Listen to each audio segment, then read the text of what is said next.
The Arizona Cardinals absolutely killed the 2025 draft. Everybody's saying it. We've been graded as high from A+ to as low as I've seen a B+.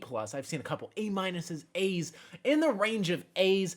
Killed the draft. Monti Ossenfort needs a round of applause before we start this because he did his thing. Worked his magic, worked the phone lines when he had to, and that wasn't often. We were a lot of sticking picks. So I'm very proud of how this went, and genuinely, the Cardinals are in a way better position. And now let's go ahead and start this thing because it starts with a heavy hitter in the first round. You guys probably know who I'm talking about, but that's Walter Nolen. We took him round 1, pick 16, as you guys see right here. 25 solo tackles in his last year in college, 23 assisted, 6.5 sacks, and 14 tackles for loss.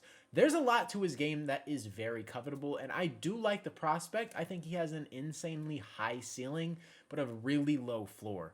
Now, if we unlock him, I do believe that he has Hall of Fame traits. I think he has Hall of Fame tendencies. Darnell Dockett's already out here saying this is one of the best picks that we've had in a long time. He sees the dog in him, and I absolutely agree. He could be the best player in this draft class. He's that good talent-wise.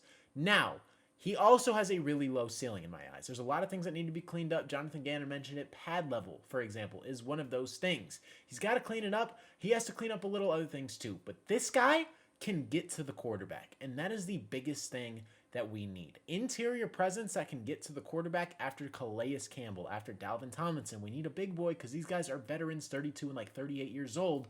Walter Nolen's young. So we need that. We need an interior presence who can get to the line for decades, for years, and that's going to be Walter Nolen. We also have Darius Robinson who gets to learn. He could play outside, inside. There's some versatility there. Walter Nolen's going to be a guy in the middle of the field who can cause pressure, get to the quarterback, and that's what I love about him. I think it is a home run pick.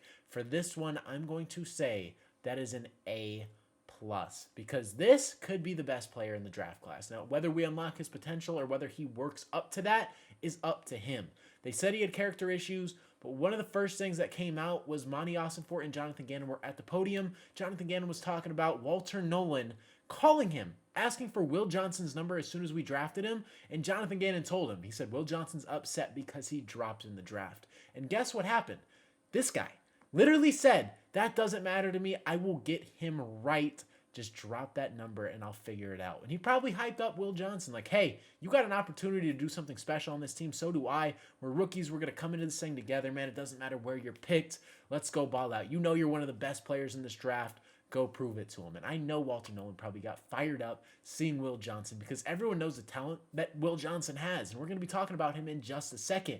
But that knee, I think that's a little overblown. Maybe it's real. I'm not there at the NFL Combine. I'm not a medical guy. I don't know what's going on with his knee.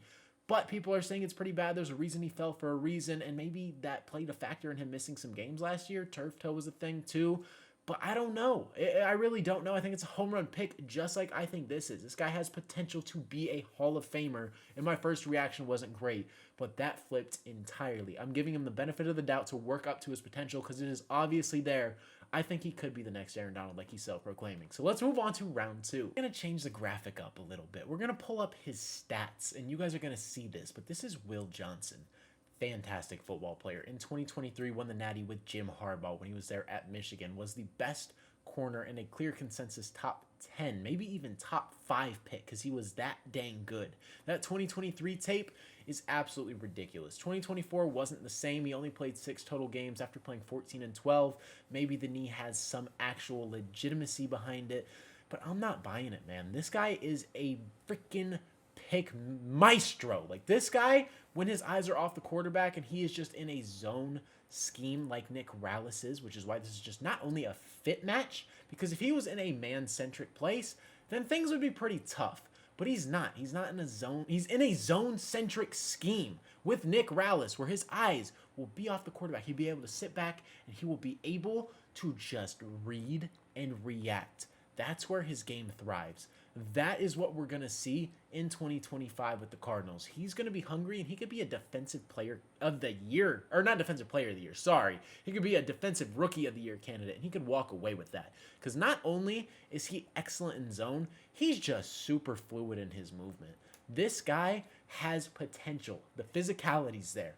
Love the zone ability that he brings. And on top of that, he's just not afraid as a football player. That's exactly what you need. 9 total picks in 3 years. Give that to me. National champion winner. 2023 tape doesn't lie. Excellent pick. For the value, this is 1,000% an A plus once again. And yes, I might be gassing it a little bit. You guys might be thinking that, but like I genuinely believe this going forward through the rest of my channel's duration. I will be giving it to you guys 1,000%. This is an A plus. Walter Nolen is an A plus, and I'm standing on business. And we got Jordan Burch. This guy is listed at 6'6", 300 pounds, 295. But people also said he's 6'4", 280. If he's going to play edge in the NFL and not have that inside-outside versatility, then he's probably going to drop to 280. If he's 6'4", 6'6", is up to measurables. I'm not sure. It is listed here and there. It is just super inconsistent. I'm assuming he leans more towards 6'4". That is probably my guess on this thing, but this guy is a freaking demon. 5 years in college, 2 years at Oregon, big name school, played 3 years at South Carolina, but the Oregon numbers, holy, 8.5 sacks in his last year, super disruptive, needs to develop as a pass rusher overall, but this guy has all the talent in the world, and this guy can be scary because the way he runs and how fast this guy is at 300 pounds is terrifying. A 300-pound man should not be able to move the weight this guy's moving, but for some reason, he is just disgusting. I don't know how he does it. I really don't. Carrying all that weight and running like a 4.67 is just unheard of. Jonathan Gannon and Nick Rallis could unlock potential out of this guy, and this could be a home run selection. I think they wanted Princely. He went off the board, but this is a nice consultation prize.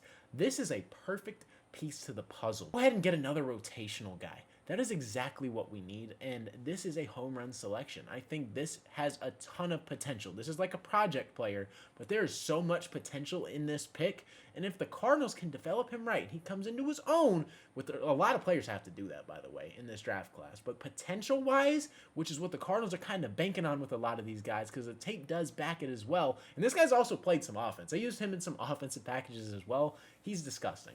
This, in my eyes, is an A-minus pick. I think the potential is definitely there, and I can't wait to see what he does on the field. Athleticism is off the roof. He just needs to develop a little more as a pass rusher, and he could be a dangerous weapon. We're going to talk about a pick that I think is pretty underrated, and that is Cody Simon out of Ohio State. He's also a national champion.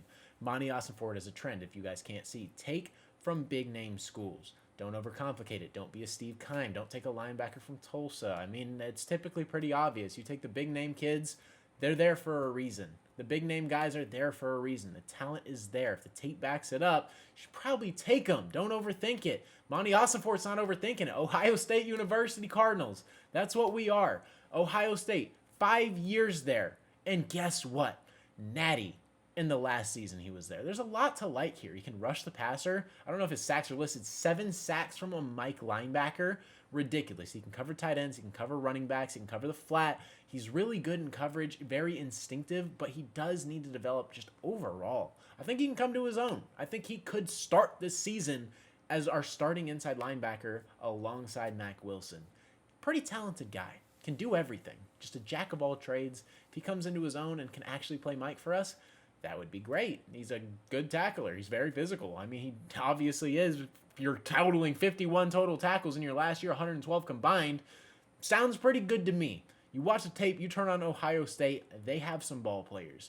And if you take from them, you're probably going to be in a pretty good spot. The Cardinals continue to do that, and we might have a starting Mike linebacker for years to come. Maybe not, but this is a really good selection. I would give it an A- as well. It's just Monti Ossenfort killed it. So you guys are going to see a lot of A's, A-minuses, and I'm kind of agreeing with the consensus that the Cardinals nailed this draft. We killed it. It translates to another Buckeye. Ohio State corner. Won the national championship last year as well in 2024.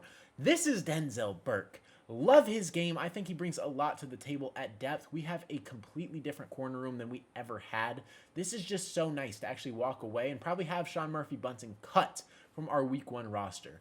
Sounds good to me, and that's if Will Johnson's healthy. If Will Johnson's healthy, Sean Murphy-Bunting is probably out of here. The veteran leadership, maybe it banks on that, but we have Denzel Burke, who's probably going to make it, Elijah Jones, Starling Thomas. You have Garrett Williams. You obviously have Max Melton. You also have did I say Will Johnson? Maybe I didn't say Will Johnson, but even if I didn't, that's 5 guys at the minimum, 6 corners, and then you factor in Sean Murphy Bunting, and there's probably some people I'm missing off the top of my head.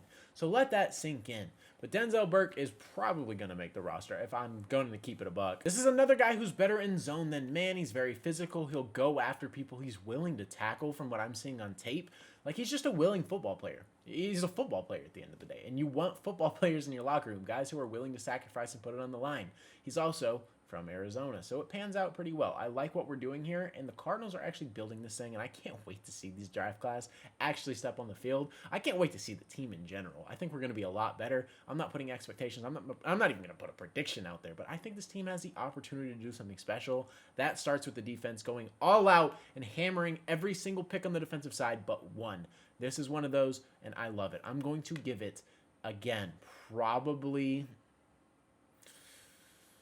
going to give it an A- just off value alone in the production. Like, I don't think he's going to be anything special in year one, but I think he is solid depth, and I don't think we could ask for anything more than that from a 5th-round draft pick. That is really good value in my eyes. Speaking of value, let's go ahead and talk about a guy who played alongside Christian Jones, who's currently on the Cardinals, drafted last year. This is Hayden Connor. 0 sacks on 443 pass block snaps, 2 QB hits, and a 90 pass block grade. This guy can fly. He's a push-pull guard. He also played center when asked. He has positional versatility. The Cardinals saw that. Again, big-name school of Texas. You can't go wrong taking these big-name guys. And guess what?